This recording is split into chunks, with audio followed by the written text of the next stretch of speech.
أهلا بيكم في قعدة من غير فلاتر. في أوقات كتيرة بنقول إن إحنا كويسين، لكن في حقيقة الأمر إحنا بنبقى من جوانا مش كويسين. بنلاقي نفسنا كده بنضحك وإحنا متضايقين أو نزعل من شخص، في حين إن المشكلة الحقيقية جاية من مكان تاني. الغريب إننا أحيانا ما بنعملش ده عمدا أو بنبقى قاصدين. العقل نفسه هنا بيحاول يحمينا. الحيل الصغيرة اللي بيستخدمها العقل علشان يخفف ألم أو خوف أو ضغط أكبر من قدرتنا في اللحظة دي. النهاردة هنتكلم عن حاجة اسمها آليات الدفاع النفسي. إيه هي آليات الدفاع النفسي؟ ببساطة جدا هي طريقة تلقائية بيستخدمها عقلنا علشان يحمينا من المشاعر الصعبة زي الخوف والحزن، الإحراج، الرفض، التوتر. هي مش كذب ومش تمثيل، ومش معناها إن الشخص ضعيف. هي شبه شمسية بتتفتح وقت المطرة، بتحمينا من أول صدمة. طب زي إيه هي آليات الدفاع دي؟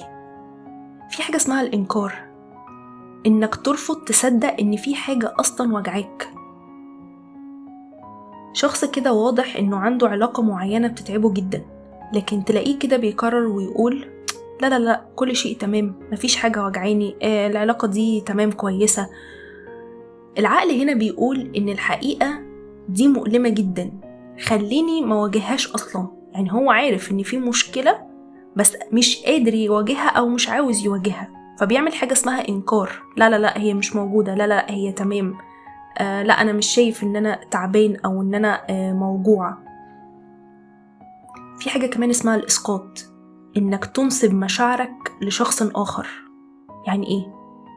شخص كده بيحس بغيرة ناحية شخص تاني فيقول لا أنت اللي غيران مني، يعمل إسقاط من مشاعره على الشخص اللي قدامه. أحيانا أسهل علينا إن إحنا نشوف مشاعرنا عند غيرنا بدل ما نعترف بيها جوانا. حاجة كمان اسمها التبرير، إنك تدي سبب شكله يبان إن هو منطقي عشان تخفف بيه شعور مؤلم معين أنت حاسس بيه.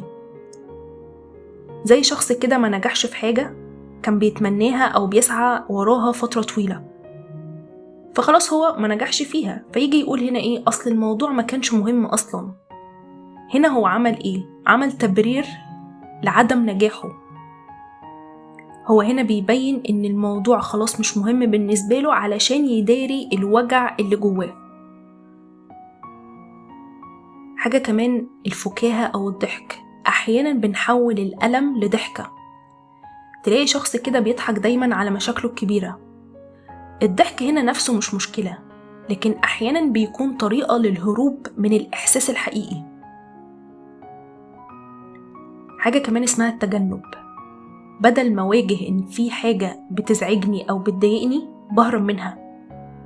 زي كده شخص بيأجل مكالمة مهمة أو حوار أو نقاش أو مواجهة، فتلاقيه بيتجنب ده عشان مش قادر ياخد فيه قرار، أو هو حاسس إن هو في حاجة هتألمه أو في حاجة هتيجي من وراء الحوار أو المكالمة دي وهو مش هيعرف يتجنبها أو حاسس إنها هتوجعه، فبيتجنب هنا المناقشة أو المكالمة أو الحوار، بيهرب منه.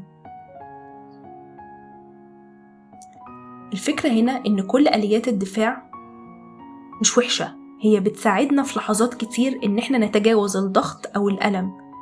المشكلة مش في وجودها، المشكلة لما هي تصبح الطريقة الوحيدة للتعامل مع الحياة. اسأل نفسك كده النهاردة، إيه الموقف اللي ضايقني آخر مرة؟ أنا عملت معاه إيه؟ طب هل واجهت شعوري ده ولا هربت منه ولا ضحكت عليه ولا بررته؟ طلع الموقف ده بدون لوم، انت بس عايز تشوف نفسك انت عملت ايه في الموقف ده. هل انت حسيت بيه؟ واجهت شعورك ولا هربت منه ولا ضحكت ولا بررت ولا تجنبت اصلا الموقف وما واجهتهوش وهربت منه؟ احيانا العقل بيبني لينا دروع علشان ما نتألمش، لكن في فرق كبير بين إننا نلبس الدرع ده وقت الحاجة وبين إننا ننسى نقلعه.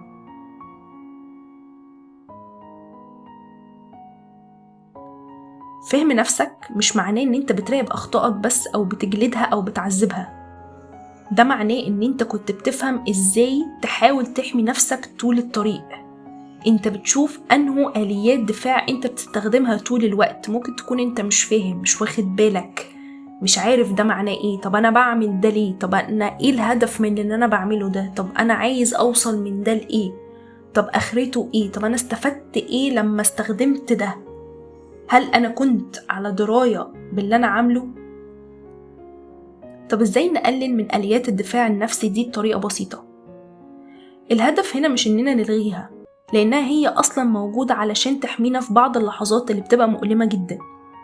الفكرة إننا نتعلم نستخدم الوعي بدل ما نعيش على وضع الطيران. اسأل نفسك كده، أنا حاسس بإيه بجد؟ قبل ما تقول أنا كويس، جرب تسأل نفسك، هل أنا زعلان ولا متوتر ولا خايف ولا محبط؟ أحيانا مجرد تسمية الشعور بتخلي الصورة أوضح. لاحظ رد فعلك بدل ما تحكم عليه. يعني بدل ما تقول أنا غلطت إني عملت كده، جرب تقول أنا عملت كده، يا ترى كنت بحاول أحمي نفسي من إيه؟ كنت عايز أوصل لإيه؟ كان إيه اللي ورا الفعل اللي أنا عملته؟ واجه الأمور بالتدريج. لو في حاجة أنت بتتجنبها مش لازم تواجهها كلها مرة واحدة. خطوة صغيرة أفضل من الهروب المستمر.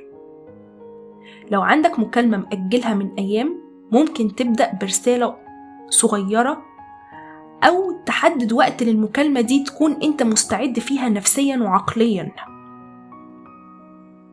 حاول تتخيل شكل السيناريو بتاع المكالمة دي في دماغك، ممكن يبقى شكله عامل إزاي؟ إيه أسوأ توقعات أنت ممكن تواجهها في المكالمة دي؟